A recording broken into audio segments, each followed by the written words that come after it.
Bismillahirrahmanirrahim. Assalamualaikum warahmatullahi wabarakatuh. Selamat pagi, salam sejahtera untuk kita semua. Perkenalkan, nama saya adalah Nurmaningsih, dosen Prodi Ilmu Gizi, Fakultas Kesehatan Universitas Nahdlatul Ulama Nusa Tenggara Barat.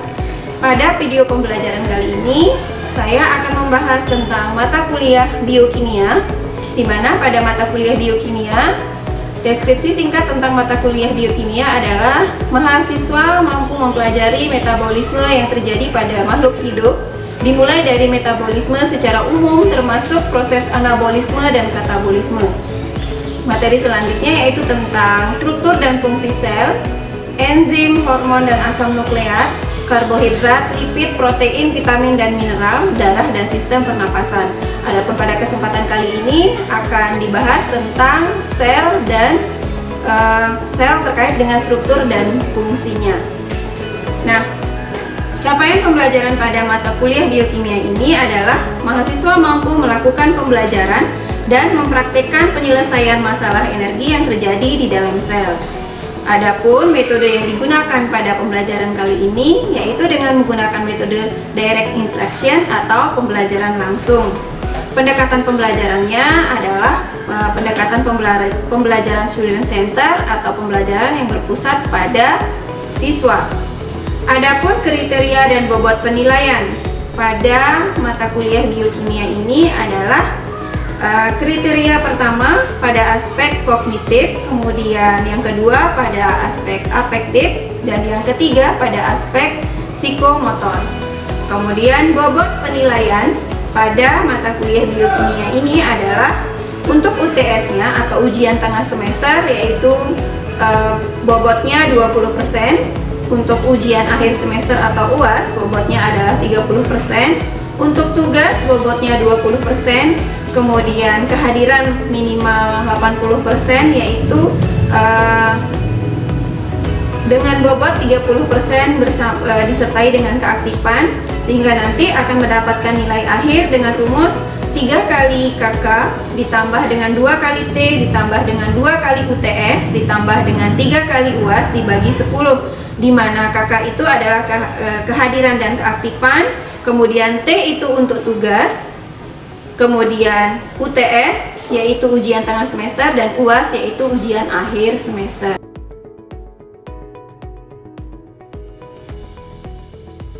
Assalamualaikum warahmatullahi wabarakatuh. Waalaikumsalam warahmatullahi wabarakatuh. Alhamdulillahirrahmanirrahim. Wassalatu wassalamu ala rasulillah wa ala alihi wa sahbihi ajmain. Baik adik-adik, selamat pagi menjelang siang. Pada pertemuan kali ini, seperti yang telah Ibu sampaikan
kulit yang baru. Itu contohnya. Itu yang disebut dengan regenerasi. Kemudian selanjutnya kita lihat macam-macam sel. Nah, di gambar yang awal tadi kita sudah melihat ada gambar tentang sel. Sel yang kita lihat pertama kali itu ada namanya sel prokaryotik, ya. Dan ada namanya sel prokaryotik seperti yang telah disebutkan oleh Santos tadi. Itu contohnya seperti bakteri, kemudian archaea. Di mana kalau prokaryotik, ya, diketahui bahwa pro itu artinya belum, karyot itu artinya pembungkus inti. Jadi prokaryotik adalah sel yang tidak membungkus inti sel. Sedangkan kalau eukaryotik itu adalah sel yang merupakan sel penyusun dari organisme tingkat tinggi atau yang disebut sebagai multisel, organisme multisel seperti manusia, hewan. Itu yang disebut sebagai sel eukaryotik. Artinya selnya sudah memiliki pembungkus atau membran. Komponen inti sel berbungkus membran. Setelah macam-macam tadi dibedakan menjadi dua, prokaryotik dan eukaryotik. Kemudian sekarang kita lihat bentuknya, ya. Bentuk dari sel itu tidak hanya satu bentuk saja, tapi ada beberapa macam bentuk sel, yaitu pertama ada yang kubus, kemudian ada yang prisma, ya. Kemudian ada yang bundar, bulat, anggur, benang, dan spiral. Kalau kita lihat tadi di awal, contoh dari sel itu ada yang bentuknya seperti kotak, ada yang kubus, ada yang gugus, kemudian ada yang bundar, ada yang bulat, dan lain-lain. Kemudian selain bentuk, ukurannya juga berbeda-beda. Paling kecil itu sampai 1 nanometer, yaitu sampai 1 nanometer 10⁻⁹. Ya. Kemudian selanjutnya ada mikroplasma, contohnya adalah sel mikroplasma, staphylococcus, kemudian sel darah merah, kemudian ada sel daun, sel pipih manusia, dan yang paling besar itu sel telur. Nah, 3–13 cm. Sel tumbuhan dan sel binatang atau sel hewan itu berbeda dalam beberapa aspek. Tadi sudah kita lihat, ya. Nah, kemudian kita lihat satu persatu sekarang. Apa itu sel prokaryotik? Tadi sudah dilihat di awal. Sel prokaryotik itu contohnya adalah sel bakteri, di mana sel bakteri itu dia belum memiliki pembungkus inti sel, ya, sehingga nukleoid, ya, karena dia belum memiliki pembungkus inti, maka disebut sebagai nukleoid atau inti selnya bertebaran di antara sitoplazma.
lagi ke sel prokaryotik, sekarang ke eukaryotik. Contohnya adalah sel hewan. Nah, perhatikan gambarnya terlebih dahulu adik-adik. Nah, di sini. Ini ada gambar yang pertama kita lihat tadi yang menjelaskan bahwa gambar ini adalah sel hewan. Di mana sel hewan itu ciri-ciri utamanya yang membedakan dia dengan sel tumbuhan adalah sel hewan itu terbungkus oleh membran sel. Sedangkan kita lihat tadi bahwa sel tumbuhan itu dibungkus oleh dinding. Ya, kita tahu kan perbedaan membran dan dinding. Kalau membran itu lunak, sedangkan kalau dinding kayak tembok. Nah, itu ada pada sel tumbuhan. Bayangkan kalau misalkan sel kita berdinding, lalu bagaimana cara bagaimana kita akan melakukan mobilisasi atau perpindahan, ya? Bagaimana kita akan menoleh ketika dipanggil, ya? Kita seperti robot, patung. Ya. Nah, organel-organel sel yang ada pada sel hewan, pertama kita lihat ada nukleus, ya. Kenapa disebut nukleus? Karena sudah memiliki pembungkus inti. Kita balik lagi ke yang tadi. Kalau yang dulu memiliki pembungkus inti disebut sebagai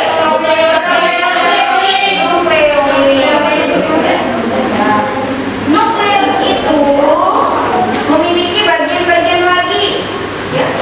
Inti sel itu memiliki bagian-bagian lagi, di mana yang pertama bagian yang paling dalam dari nukleus itu adalah nukleus,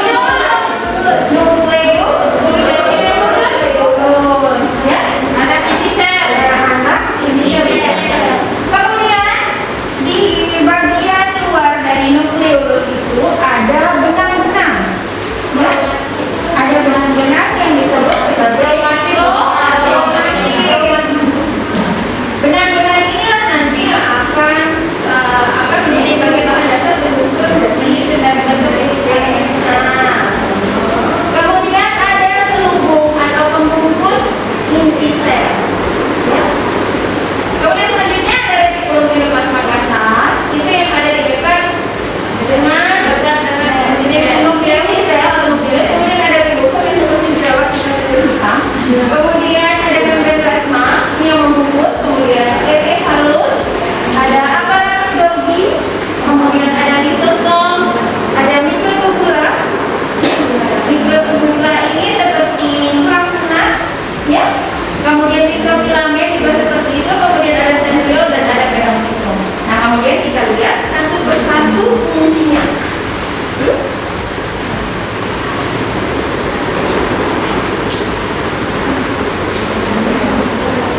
Kita lihat yang pertama, nukleus, ya. Nukleus dari hewan,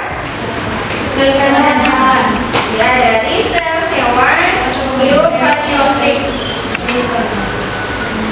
Nukleus ini adalah inti sel yang dibatasi oleh membran berpori. Jadi di membran itu ada pori-porinya berlubang. Ada yang tahu fungsi dari lubang-lubang tersebut apa? Keluar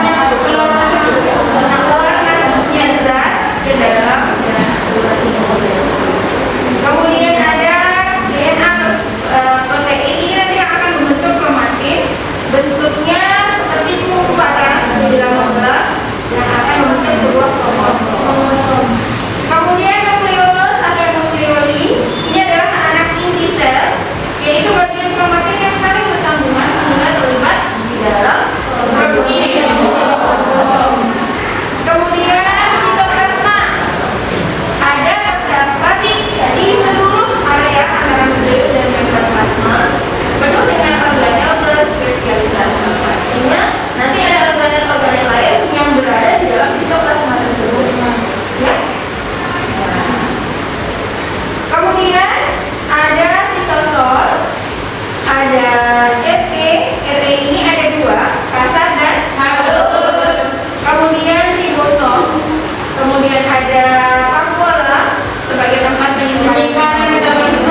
bisa jadi seperti itu.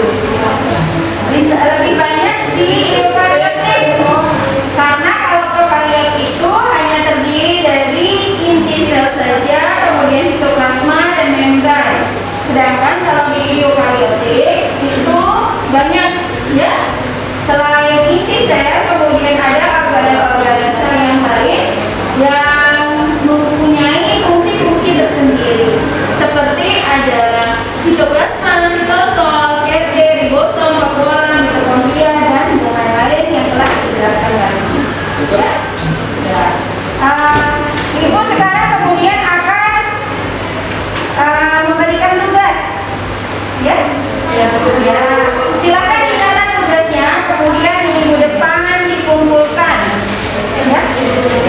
Didiskusikan dengan teman kelompok masing-masing. Ini adalah tugas kelompok, ya. Ibu sudah bagikan kelompoknya minggu lalu, ya? Iya. Nanti kemudian didiskusikan di rumah, ya, berdasarkan kelompok masing-masing. Ya. Tugasnya adalah mencari jurnal yang berkaitan dengan organel sel atau yang membahas tentang organel sel atau penelitian terbaru tentang sel, ya. Minimal 3 jurnal, kemudian direview, ya. Ya, yang paling terbaru. Ya, jurnal terbaru, jangan yang lama, ya. Jurnal yang terbit baru-baru ini. Setiap kelompok itu 3, Ibu. Setiap kelompok itu minimal 3. Kalau bisa, ya boleh lebih dari itu. Ya.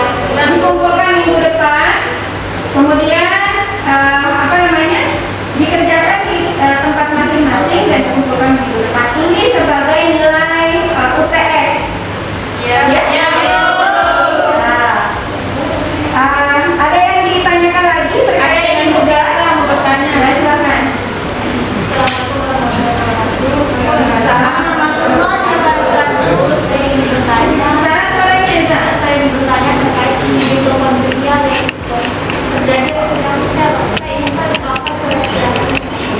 Respirasi sel itu adalah metabolisme pengolahan hasil fotosintesis yang terjadi pada sel, ya, dimana nanti hasil dari respirasi sel ini adalah ATP, ya, dan atau energi yang bisa digunakan oleh tubuh untuk melakukan aktivitasnya lagi, ya. Aktivitas yang kita lakukan seperti ketika kita berjalan, kemudian ketika kita melakukan suatu pekerjaan, itu nanti energinya akan dibentuk pada proses yang disebut respirasi sel atau respirasi seluler. Ada yang ingin bertanya lagi selain materi, kemudian ada yang ingin menanyakan tentang tugas?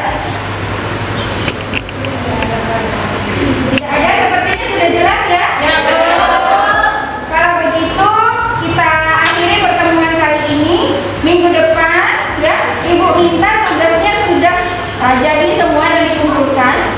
Kemudian masing-masing kelompok, ya, maju ke depan untuk mempresentasikan tugas masing-masing sehingga informasi yang didapatkan itu bisa dari beberapa jurnal.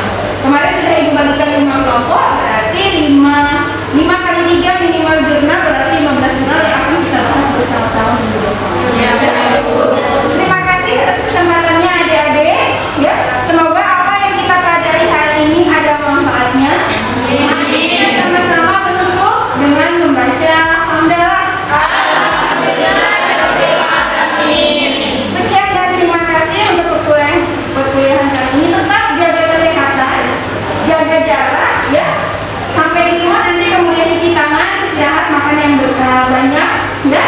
Pola hidup bersih harus tetap diterapkan dimanapun kita berada. Sekian dan terima kasih. Wassalamualaikum warahmatullahi wabarakatuh.